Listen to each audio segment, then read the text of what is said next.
صدی کے اندر ہونے والے ڈائلاگس کو دنیا کی جنگوں کے حوالے سے، دنیا کے ایشوز کے حوالے سے اگر دیکھا جائے تو ہارڈلز اپنی جگہ پہ موجود ہوتی اور پھر ایک اچھے طریقے سے ایک ٹرانزیشن ہو جاتا ہے اور کوئی ایگریمنٹ ہو جاتا ہے۔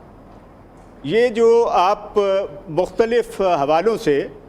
کچھ نیگیٹو آوازیں بھی سن رہے ہیں اور اس میں وہ بہی خواہ شامل نہیں ہے جو ان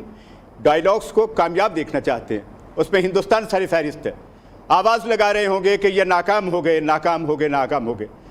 اگر آپ وزیر خارجہ جو پاکستان کے ہیں اور ہمارے ڈپٹی پرائم منسٹر بھی ہیں ان کی بات کو سنیں، اور آنے والے مہمان جو تھے ان کی ساؤنڈ بائٹس بھی میں لے رہا تھا،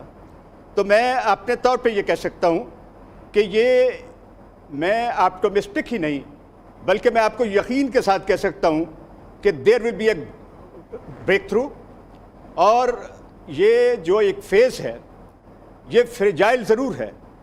اس میں بہت ساری چیزیں ہیں، اس میں بہت ساری چیزوں کا ذکر بھی نہیں کیا جا سکتا، لیکن دونوں فریقین نے اس میٹنگ کے اندر ایک دوسرے کو سمجھنے کی کوشش کی ہے، جاننے کی کوشش کی ہے۔ ایجنڈے پہ بات ہی نہیں ہوئی بلکہ ایجنڈے کے اندر جو ہڈن ایسپیکٹس ہوتے ہیں ان کو سمجھنے کی کوشش ہے۔ ڈائلاگ کی فلسفی یہی ہوتی ہے۔ اب مذاکرات مذاکرات مذاکرات، لیکن مذاکرات کے پس منظر میں جو ایجنڈا ہوتا ہے، جو تلخ حقیقتیں ہوتی ہیں، وہ ایک دم ختم نہیں ہوتی۔ یہ ایک مرحلہ تھا، کامیاب مرحلہ تھا، اور جے ڈی وینس نے، وائس پریزیڈنٹ آف امریکہ نے،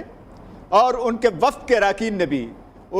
میں دیکھ رہا تھا کہ جو ایک چہروں کا تاثر ہوتا ہے اور ان کا روانگی کا انداز جو تھا، جس طریقے سے انہوں نے وہاں پہ ویو کیا جہاز کے اندر داخل ہوتے ہوئے، یہ ایک پازیٹیو سائن ہے۔ ایران بھی بہت ڈٹرمنٹ ہے، ایران کے علم میں ہے کہ فار دی ٹائم بینگ انہوں نے اس عمل کو اپنے طور پہ اتنا پروڈکٹیو نہیں دیکھا، لیکن وہ پروڈکٹیوٹی کی جانب جانا چاہتے ہیں، پازیٹیوٹی کی جانب جانا چاہتے ہیں، اور یہ ہو جائے گا۔ ایران اور امریکہ یہ بود المشرقین ہیں، ایسے ہیں دو، ان کا آپس میں مل بیٹھنا اسلام آباد میں اٹ واز اے میریکل، اور یہ میریکل جو ہے وہ کبھی ان کے اندر فلاپ نہیں ہوتے، اس کے نتائج نکلتے، یہ نتائج بہت اچھے ہوں گے۔ یہ ان لوگوں کو خبر ہونی چاہیے جو ان ڈائلاگس کو کامیاب نہیں ہونا دینا چاہتے، اس میں ہمارے ریجن کے اندر لوگ بھی موجود ہیں، اس کے علاوہ اسرائیل کے بھی، چونکہ وہ اس جنگ سے جو فائدہ اٹھانا چاہتا ہے وہ فلسطین کے اس مسئلے کی جانب، لبنان کی جانب، لیکن پاکستان کا رول جو ہے وہ ری ڈیفائن کرے گا اس تمام فلسفی کو جو پیس اور ڈیولپمنٹ سے متعلق ہے، جو جنگوں کو مستقل روکنے سے متعلق ہے، جو ایک پیسفل ریزولوشن کے لیے ہے۔ اور یہ ڈائلاگ میں دیکھ رہا ہوں، مجھے اس میں آپ سے عرض کروں کہ میں اگر اپنے طور پہ، چونکہ میرا یہی ایک ڈسپلن ہے کہ میں ڈائلاگ کو سمجھتا ہوں، اس میں ہونے والے تمام معاملات سے متعلق ایک صدی کی میں نے اس تاریخ کو نہ صرف جانا ہے، پڑھا ہے، پڑھایا ہے، بلکہ اس سے متعلق میں اپنی رائے دینا چاہتا ہوں آپ کو، اور رائے ہوتی ہے، اور اس میں میرا عرض کرنے کا مطلب یہ ہے کہ be confident, be hopeful, اس لیے کہ peace is a hope of all ages. یہ تمام دنیا کے لیے ایک بہت بڑا ایک میسج بھی ہوگا کہ اتنی مشکلات کے باوجود بہت بڑا میسج بھی ہوگا۔ ذوالفقار صاحب آپ ہمارے ساتھ ہی رہیے گا، اس نقطے پر مزید آپ کی رائے لیں گے۔ ابھی ہمیں عبداللہ حمید گل صاحب ڈیفینس اینالسٹ ہیں، وہ بھی جوائن کر چکے ہیں، انہیں بھی شامل گفتگو کریں گے۔ سر آپ کہیے گا، ہم نے دیکھا یہ مذاکرات کا ایک فیز چلا ہے، اور پھر اب امریکی نائب صدر کی جانب سے بریفنگ بھی سامنے آئی ہے مختصر ترین، اور پھر دوسری جانب ہم نے یہ دیکھا کہ ایران کا ان مذاکرات کے حوالے سے ریئیکشن بھی سامنے آیا ہے۔ اوورآل کیسے دیکھتے ہیں اس سچویشن کو، کیا انالائز کریں گے؟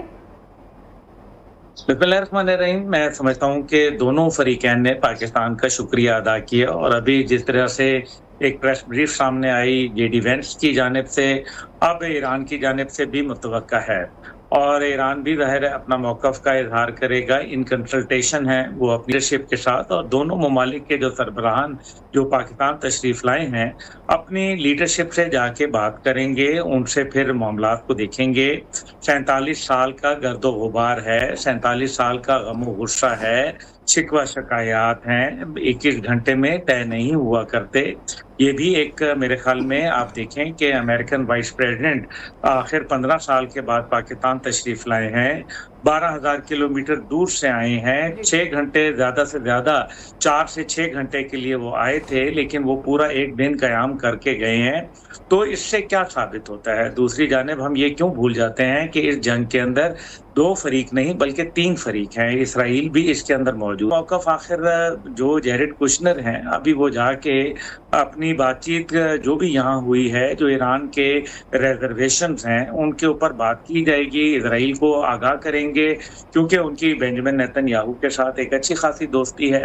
اب جو ایران کے حوالے سے اگر بات کی جائے جہاں, تو ایران دیکھیں پہلے دن سے اپنے اصولی موقف پہ قائم ہے. زیادتی تو ایران کے ساتھ ہوئی ہے نا, یہ تو ریالٹی ہے, اور زیادتی کرنے والا امریکہ تھا. اسرائیل کے کہنے کے اوپر وہ امریکہ نے زیادتی کی, ایک دفعہ نہیں بلکہ دوبارہ زیادتی کی. پہلے انہوں نے GBU-57 بنکر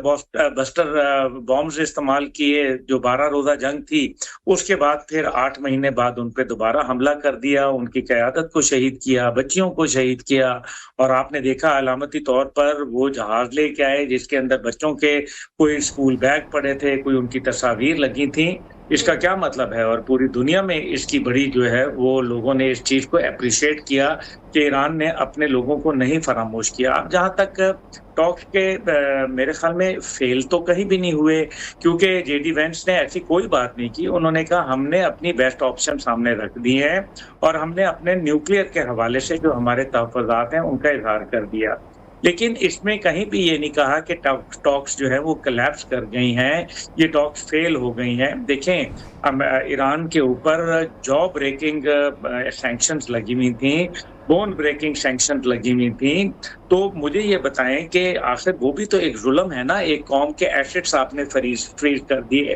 آپ نے ان کے اوپر بمباری کی, آپ نے ان کے سویلین ٹارگٹس کو نشانہ بنایا, آپ نے سویلین ٹارگٹ کو نشانہ بنایا.